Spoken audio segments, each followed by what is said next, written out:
The member for Robertson has the call. Thank you, Mr Speaker. My question is to the Minister for Social Services. Will the minister update the House on the rollout of the National Disability Insurance Scheme and how the government will ensure that it is fully funded? Are there any alternative approaches? The Minister for Social Services has the call. Thank you, Mr Speaker, and I thank the member for her question. And as the member well knows, by 2020, as the Prime Minister also noted, about 460,000 Australians are estimated to benefit from the NDIS. And what every single Australian who can benefit from the NDIS wants to know is very, very simple. Can this parliament cooperate to once and for all guarantee absolute certainty of funding beyond 2020?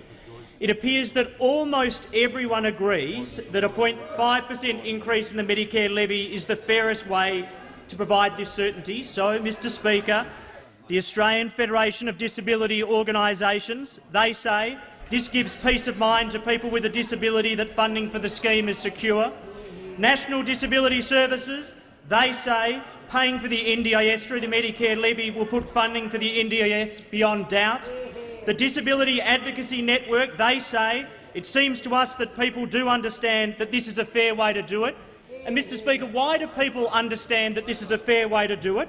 Well, first, the NDIS is an insurance scheme for all Australians, all of their families, regardless of what their financial circumstances might be at the time that they require help.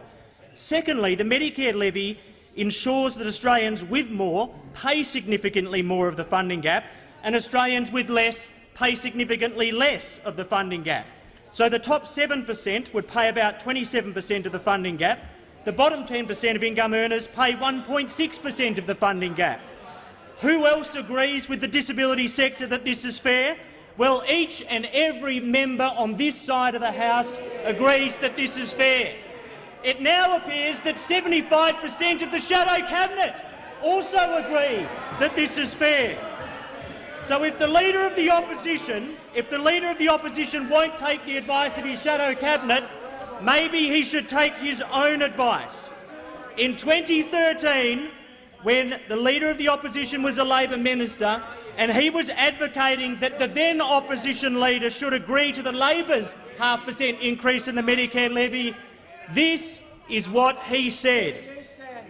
If he, the then Leader of the Opposition, doesn't agree, he needs to look in the face of people whose lives are second class and say, I regard me getting into power is more important than your life.